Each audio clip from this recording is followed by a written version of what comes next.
তালেবান সরকারের ইন্টারনেট পরিষেবা বন্ধ করে দেয়ায় অথৈ সাগরে আফগানরা, যার বড় প্রভাব পড়তে শুরু করেছে ঘরবন্দি নারীদের ক্ষেত্রে। এতদিন ইন্টারনেটের মাধ্যমে বিশ্বের সঙ্গে যোগাযোগের সুযোগ থাকলেও শরিয়া আইনের দোহাই দিয়ে সেই সুযোগটা কেড়ে নিল তালেবান। প্রতিষ্ঠানে গিয়ে নারীদের জন্য উচ্চশিক্ষা অনেক আগেই বন্ধ করেছে আফগান সরকার। ফলে উচ্চশিক্ষা, চাকরি এবং দক্ষতা উন্নয়ন কোর্সে অংশগ্রহণের একমাত্র সুযোগ ছিল অনলাইন। এবার তাতেও ঠুকল শেষ পেরেক। শরিয়া আইন বাস্তবায়ন এবং অশ্লীলতা রোধে এ পথে দেশটির সরকার। এতে আরও অনিশ্চিত লাখো আফগান নারীর ভবিষ্যৎ। তালেবানের এমন পদক্ষেপে অন্ধকার দেখছেন ব্যবসায়ী ও প্রবাসীরাও। মানি এক্সচেঞ্জে কর্মরত আনাস জানান, ইন্টারনেট বন্ধে গ্রাহকদের সঙ্গে যোগাযোগ কঠিন হয়ে পড়েছে, নেমেছে ব্যবসায় ধস। ফ্রান্স প্রবাসী ওয়ালি আহমাদজি জানান, পরিবারের সঙ্গে বন্ধ হয়ে গেছে তার যোগাযোগ।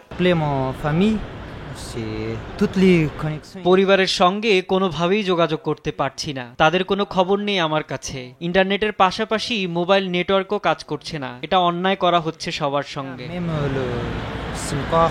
ইন্টারনেট বন্ধে ব্যাংকিং কার্যক্রম এবং ব্যবসা প্রতিষ্ঠানের কার্যক্রমও থমকে আছে। বাড়ছে বিমানবন্দরের ফ্লাইট জটিলতা। এ অবস্থা চলতে থাকলে অর্থনৈতিক খাতে বড় আঘাতের সতর্ক বার্তা দিয়েছেন ব্যবসায়ীরা।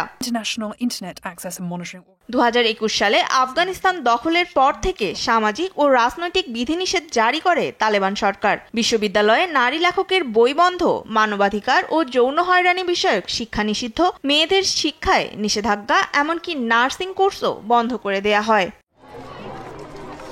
তনিমা ইসলাম, নিউজ ডেস্ক, দেশ টিভি।